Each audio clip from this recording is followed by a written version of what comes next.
Bonjour, j'espère que vous avez passé un excellent week-end. On se retrouve en ce début de semaine avec des conseils nutritionnels. C'est Geneviève et Fabienne qui sont avec nous de l'Institut CIIN et on va parler déstockage. Ensuite, on va parler fraises et ses différentes variétés avec Hélène et Damien. Je vous laisse vous installer confortablement, on se retrouve juste après.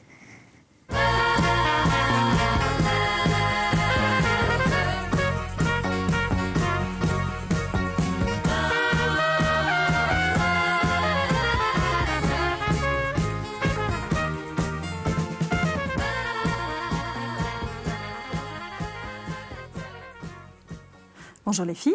Bonjour Corinne. Geneviève Moreau, Fabienne Welge et vous êtes de l'Institut scientifique en nutrition raisonnée. On commence à vous connaître, donc voilà, ravi de vous retrouver.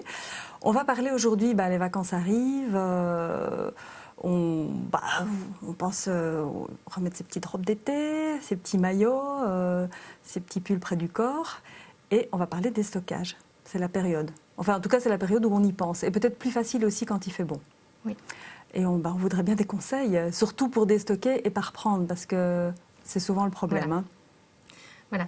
Et donc, voilà, ce qui est très intéressant, c'est le grand challenge, c'est d'aller perdre du poids, donc déstocker pas du muscle, mais de la graisse, puisque c'est celle-là qui nous fait faire les centimètres. Et c'est justement ces fameux centimètres qu'on ne veut pas qu'ils soient dans le maillot ou dans le pantalon serrant, etc. Voilà. Ce qui est important de dire aussi, c'est si on perd du muscle, après, au niveau de ce qu'on va dépenser, on va dépenser moins, puisque le muscle dépense plus. Voilà, et puis au niveau fatigue, etc. Oui, et donc, ce qui est intéressant, c'est vraiment de pouvoir déstocker de manière santé et aussi durablement sur le temps. Donc, quand on déstocke, de ne pas aller reprendre le poids. Et donc, ce qu'on propose, c'est un programme alimentaire qu'on va appeler nutrition raisonnée ou intelligent nutrition, c'est-à-dire qui respecte bien la santé et qui permet de fondre à notre aise la graisse superflue. Donc, c'est justement un planning qui va être agréable pour tout le monde. C'est quoi fondre à notre aise? Fondre à notre aise, ça veut dire que au fur et à mesure des journées, la graisse va partir, va être déstockée. Mais ce qui va être intéressant, c'est que quelqu'un qui a peu de graisse à perdre, juste quelques kilos, eh bien, va les perdre de manière lente, à son aise. Mais quelqu'un qui a beaucoup de kilos à perdre, le même programme alimentaire va être... faire perdre plus forcément. Voilà. Et donc, et quelqu'un, justement, qui a très peu à perdre, eh bien, va perdre, mais va maintenir. Et donc, c'est un programme qui est vraiment adapté à tout le monde, que ce soit... qu'on ait 3 kilos ou qu'on ait 20 kilos. Mais est-ce qu'il y a quand même un nombre de kilos qu'on peut dire par mois Non, en fait, ça va dépendre un peu de la physiologie de chacun et au niveau personnel et au niveau médical, s'il y a des freins ou des choses comme ça. Donc ça, ce sera plutôt des cas particuliers. Mais si j'ai 5 kilos à perdre, je ne vais pas les perdre le premier mois, quoi. Eh bien, on aura quand même, dans le planning du programme alimentaire IN, on a quand même 3 à 5 kilos sur un mois, quand on respecte bien le planning, qu'on déstocke, selon qu'on va mettre toutes les clés de l'IN. Justement, qu'on va respecter bien toutes les clés. Et ce n'est pas un problème, c'est ça que je voulais demander. Ce n'est pas un problème de perdre 3 ou 5 kilos un premier mois, même si on n'a pas énormément à perdre. Voilà. Maintenant, si on a juste 3 kilos à perdre, on mettra peut-être un tout petit peu plus de temps puisqu'on perd un peu plus lentement. Alors, des conseils pour déstocker intelligemment. Alors, voilà. Alors, c'est ça qui est un petit peu inouï. La première clé, Corinne, tu vas un peu être étonnée, c'est le sommeil.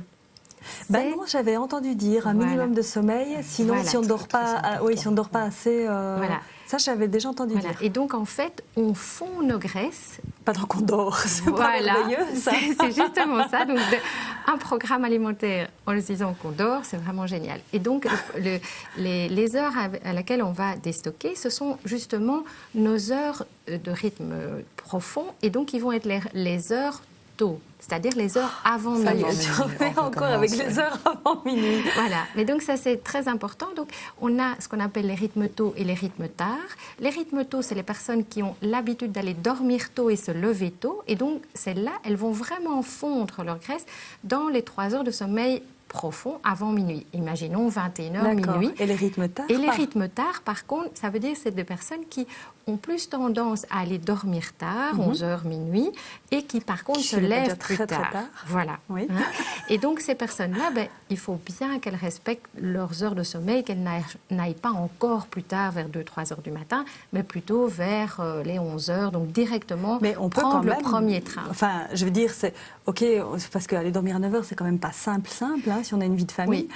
Mais si on va dormir à 11h minuit, si on a un certain rythme nombre, tard, oui.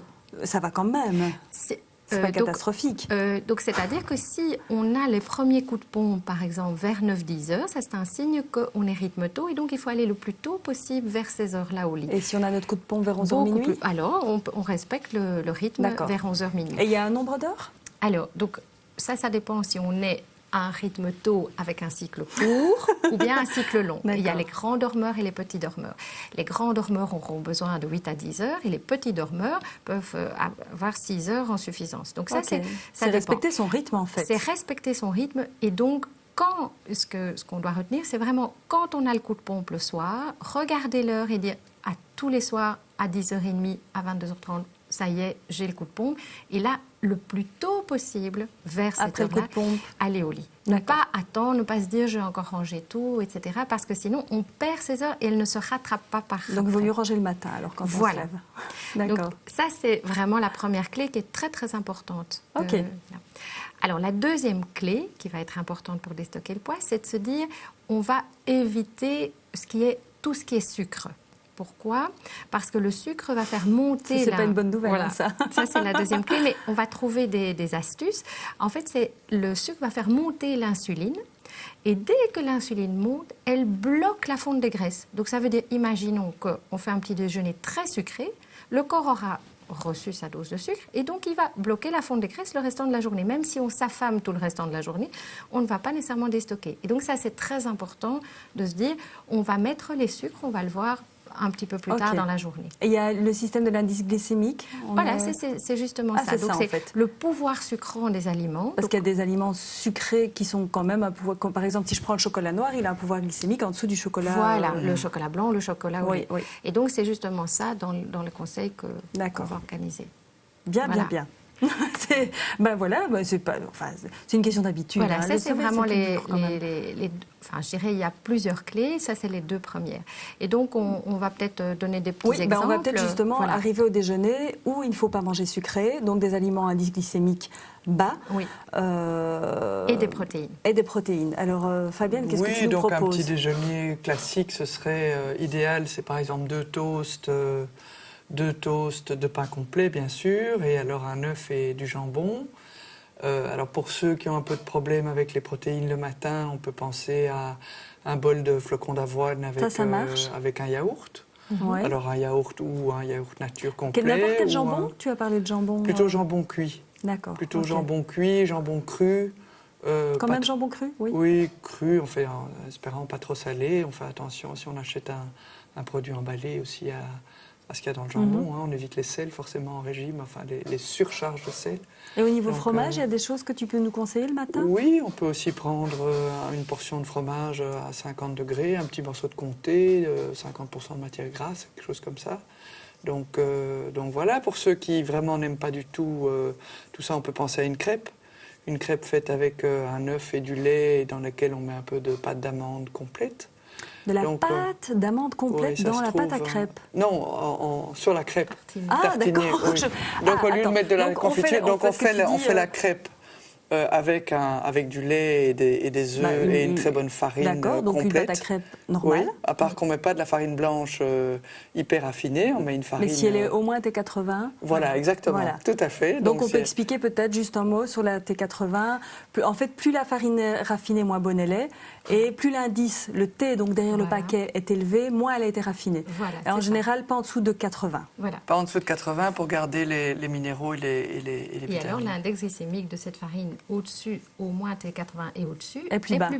Et ça, c'est une bonne nouvelle parce que simplement, on se dit qu'on peut quand même acheter une farine blanche pour faire ses crêpes et pas nécessairement une complète, ce qui change quand même gustativement. La crêpe est quand même pas la même. Il y a des farines de froment à T80 et au-dessus. Il y a des farines d'épeautre blanches avec au-dessus des T80, T115, etc. Et donc, dans la fameuse crêpe, on mettra 30 grammes, donc c'est à peu près 3 cuillères à soupe de farine, toujours avec un œuf. Donc ça, c'est très très important, la qualité de l'œuf. Donc c'est un œuf oméga 3. Oui, donc ça, c'est la fameuse troisième clé de perdre du poids durablement. C'est la partie oméga 3. Au plus j'aurai des oméga 3 dans mon assiette, au plus je vais perdre du poids. Au plus j'aurai des oméga 6 dans mon assiette, donc le même gras, au plus je vais prendre du poids.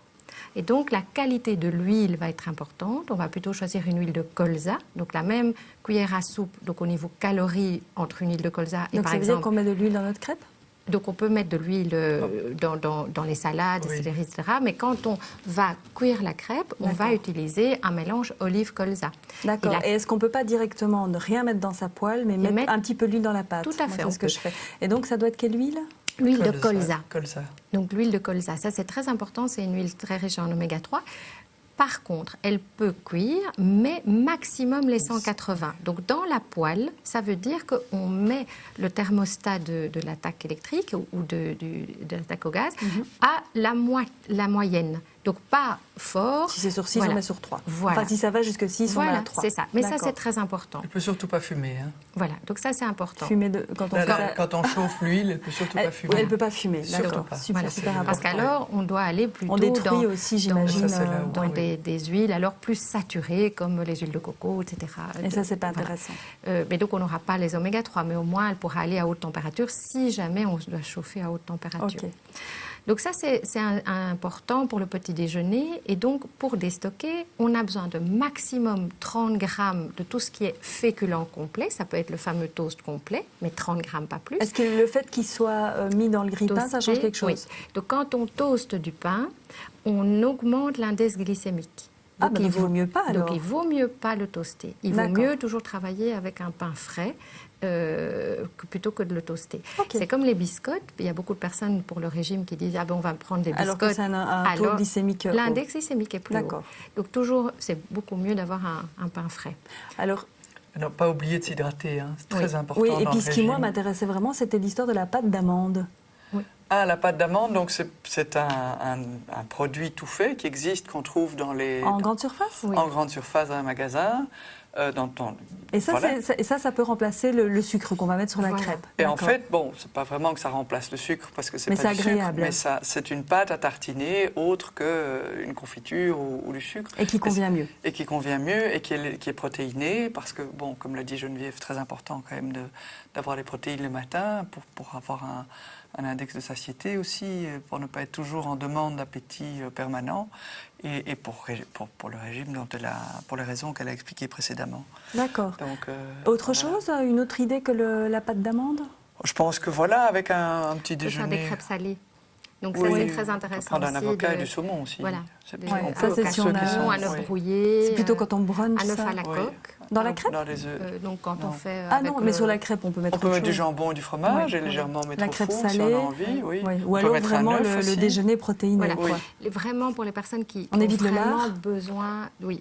Mais par contre, maintenant, il y a dans beaucoup de boucheries ou de grandes surfaces les jambons Columbus. Et donc, les jambons Columbus, c'est justement des produits où les porcs sont nourris aux oméga 3.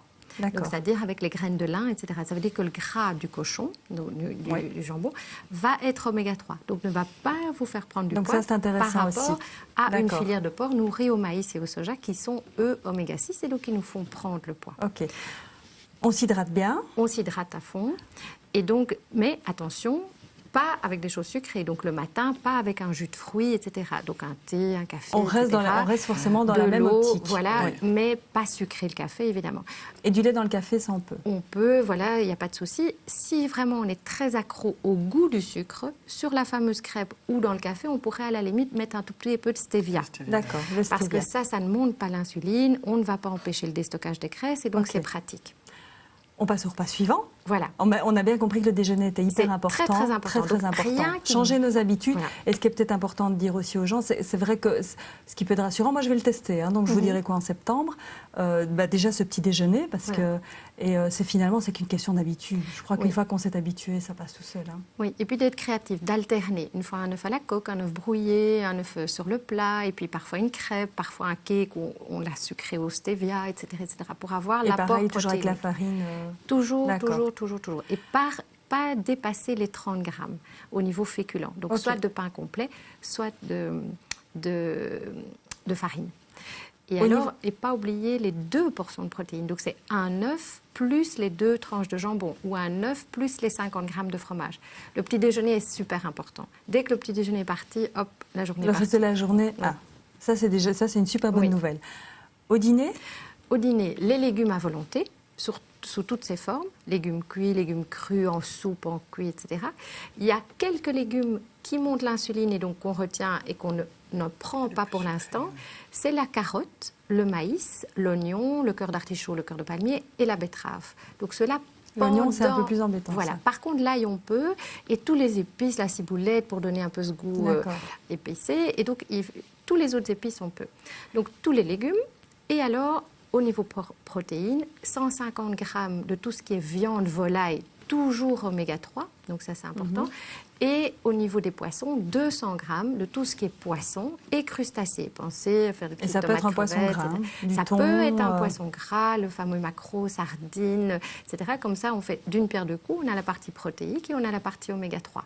D'accord. Voilà. Qu'est-ce que tu nous proposes, Fabienne ? Alors moi, je propose surtout, comme l'a dit Geneviève, c'est que quand on fait un déstockage, il faut être créatif. Donc, on est souvent un peu, quand on se met, je vais dire, dans un régime, c'est de se dire « Oh, je ne peux plus rien manger ». Ce n'est pas vrai du tout. Il faut simplement se dire « Comment est-ce que je vais remplacer toutes ces sauces que j'avais l'habitude de faire par des sauces tout aussi intéressantes et amusantes ». Et il y a notamment là-dedans tout le registre des sauces crues, c'est-à-dire une sauce crue, par exemple, c'est d'aller prendre dans son jardin un peu de laurier, de romarin et d'origan. On le passe très très fort à la moulinette, vraiment pour l'émincer, et on le met dans un peu d'huile d'olive et d'huile de colza, avec un petit zeste quelques petites zestes de citron et un peu de piment, et on met ça sur un cabillaud qu'on a cuit vapeur. Et on a une petite sauce. Et on a une petite sauce. On peut aussi, comme petite sauce, par exemple, cuire ses légumes à la vapeur.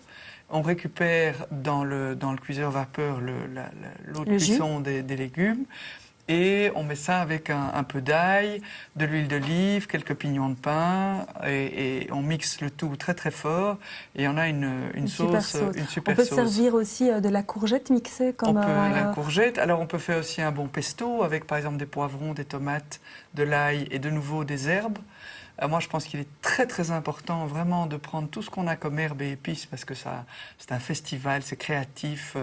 En plus, ça rend... Enfin, ça donne plein de saveurs. Ça donne plein de saveurs. Donc soyez créatifs, en fait. Voilà, être créatif et pas se dire « Ah, je ne peux plus avoir de mayonnaise, je ne peux plus avoir de sauce crème. » À base de yaourt ?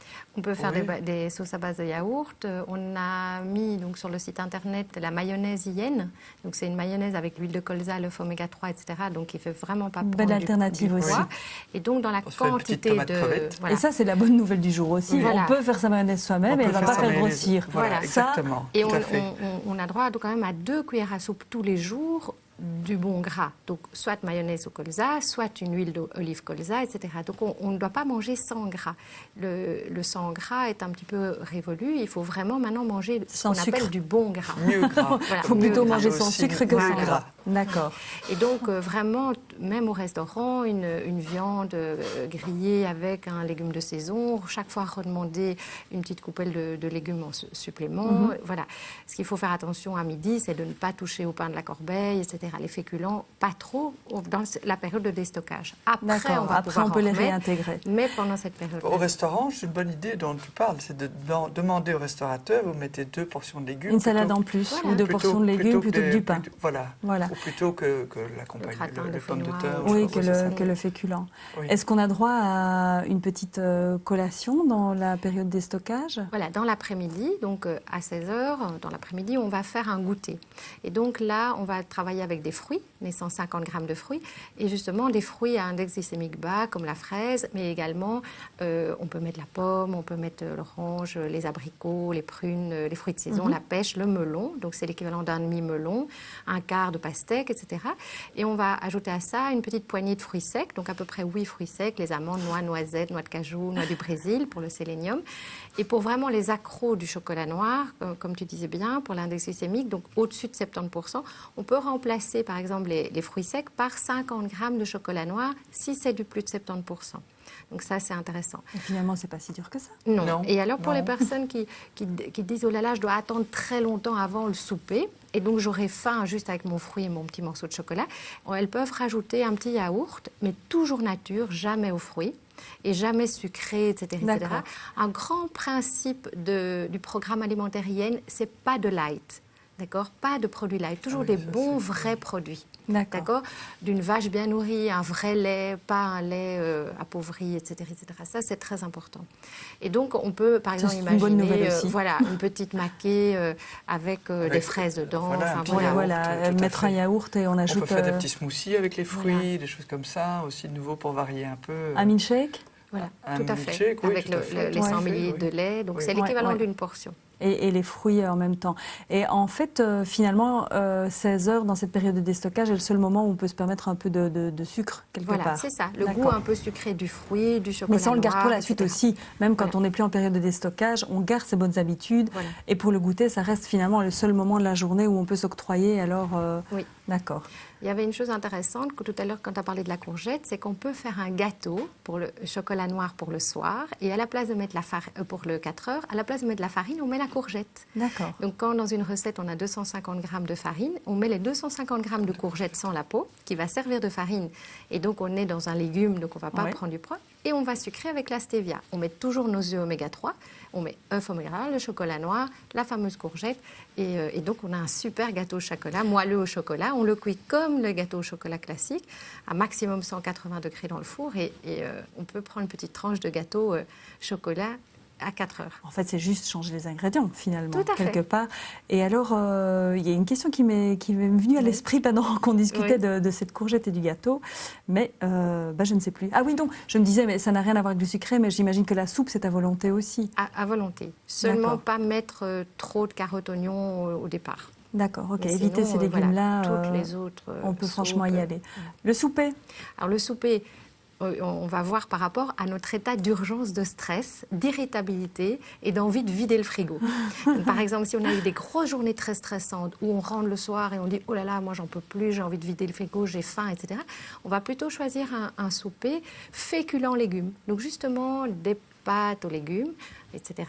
Et donc, par contre, si on est tout à fait zen, que tout se passe bien, alors on va garder le même planning qu'on fait un petit peu à midi, c'est-à-dire viande et poissons et crustacés, avec les légumes, en sachant que si j'ai mis du poisson, par exemple, à midi, soit je reste dans le poisson le soir, soit je mets une viande. Par contre, si j'ai mis une viande à midi, on va peut-être pas mettre 2 fois de la viande, on va plutôt travailler sur... D'accord.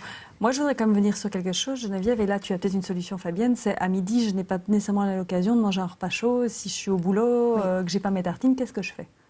Au niveau sandwich, par exemple. Parce que là, du coup, je me retrouve avec un féculent. Oui, c'est ça. Donc, on ne va pas mettre le féculent. Donc, il faudra que tu te prépares une petite salade avec les restes de la veille, des haricots froids ou des petites salades que tu vas faire, avec justement des petites mousses de sardines ou le ravier de crevettes, etc. Oui, et puis je pense que peut-être, voilà, si on oublie, il faut aller dans les adresses où on sait qu'il n'y a pas que le sandwich. Où on sait qu'on peut avoir une petite salade à emporter. Ou, donc en fait, si je comprends bien, le soir, je peux encore m'octroyer du féculent lent, mais à midi, je dois vraiment l'éviter. À midi, il faut éviter, oui. Et le soir, le féculent, peut-être qu'on peut d'ailleurs dire qu'au lieu du féculent, on peut passer vers tous les légumes secs, genre lentilles, un bon plat de lentilles avec des aubergines et des tomates et un peu de coriandre. Et voilà, ça c'est peut-être aussi une autre forme de féculent. Ou des choses comme ça. Tout à fait. Un bon chili con carne. Oui, tout à fait. Exactement. Voilà. Sans riz. Enfin, ou un peu avec du riz, puisque le soir, on peut, finalement, un je peux. féculent légume. D'accord. Donc ça c'est vraiment c'est quelque chose d'important, parce que ça, on ne le sait pas nécessairement, Voilà. qu'on peut à la limite s'octroyer, effectivement, vu le stress ou quoi, du féculent lent le soir, mais pas à midi. Ça, c'est super important. Et ça va régulariser. Et donc, le lendemain, on sera déjà plus apaisé, on sera moins irritable, moins énervé, etc. C'est pour combler la fameuse sérotonine, donc l'hormone du bien-être, qui diminue quand on a des journées stressantes. Et c'est cette fameuse sérotonine qui nous embête pendant les plannings de régime, parce que justement, c'est celle-là qui diminue et donc on craque plus facilement. D'accord, c'est important de combler ça. C'est cette petite-là que chaque fois on doit se dire « Ah, on sent qu'on est plus irritable. » Le soleil peut nous donner un peu de sérotonine, donc aller au grand air, et ça aidera peut-être à vous calmer aussi. Et au grand air, et alors à propos de grand air, essayez de faire 30 minutes d'exercice par jour, de marche. Peut-être, ça c'est super important vous aussi. disais avant le petit déjeuner, c'est encore mieux pour brûler les graisses. Ça, c'est pas toujours possible, mais je crois que essayer de marcher et de s'activer. Aller promener le chien avant de déjeuner. Voilà, exactement. Voilà. 30 minutes de marche le matin ou de du vélo d'appartement. Enfin, ça aide aussi. Et toujours à un rythme où on n'est pas essoufflé. Oui, ça c'est important aussi, parce que sinon le corps se met en... En fait, on brûle les sucres au lieu de brûler les graisses. D'accord. Et donc, ça c'est important. Donc, toujours bien et marcher. à jeun, c'est bien. Et ça, on brûle 2 fois plus vite les acides gras. Donc 30 minutes. C'est des super conseils, tout ça, génial. Voilà. Mais pas qu'on ne peut pas tout dire effectivement, parce que le sujet est vaste. Mais là, on a quand même déjà un planning et on se rend compte qu'effectivement, c'est pas du tout infaisable. Voilà. Un site internet, donc c'est www.intelligent-nutrition.com. Et alors, on va peut-être voir aussi à l'écran l'appli qu'on peut télécharger. Hein. Oui, c'est donc c'est l'appli, voilà. C'est une appli Intelligent Nutrition qui est gratuite et on retrouve un annuaire avec toutes les personnes qui sont formées, qui peuvent donner des conseils, mais aussi une librairie avec la liste des poissons gras, avec la liste des huiles. On peut aller chercher toutes les infos, et tout le côté pratique. Et sur le site internet aussi, on a des recettes, on a des idées. La mayonnaise Yen, le fameux ketchup Yen, retrouver toutes les viandes et volailles de Belgique qui sont oméga 3, ça c'est quand même génial sur le site. Donc dans l'annuaire, on les retrouve. Donc ça, c'est vraiment intéressant. Donc c'est un petit peu notre allié déstockage avant pour cet été, ou avant ou même pendant l'été. Donc www.intelligent-nutrition.com. On en reparlera, on se reverra peut-être d'ici le mois de septembre, mais on va se laisser un peu du temps. Et moi, je vais vous dire un petit peu ce que ça a donné au mois de septembre. Et puis, il faut dire aussi qu'à côté, le fait de perdre du poids durablement, c'est une chose, mais après, il faut aussi conserver la ligne. Et mais ça, on pourra peut-être en parler après l'été, de dire, maintenant, vous avez déstocké, maintenant, il faut garder des bonnes habitudes et voilà ce qu'il faut faire. Oui. Un grand merci. Fabienne, Geneviève. Merci. Et on se retrouve bientôt. Merci. Nous, on va se retrouver d'ici peu de temps, juste le temps de la musique. Et c'est un extrait d'un concert du festival Bidrock qui va nous accompagner. Et juste après, on retrouve Damien et Hélène. Et là, on va parler fraises et ça tombe assez bien, puisque justement, Geneviève, tu disais, la fraise a un indice glycémique bas. C'est la période des fraises, donc on peut franchement en manger sans hésiter.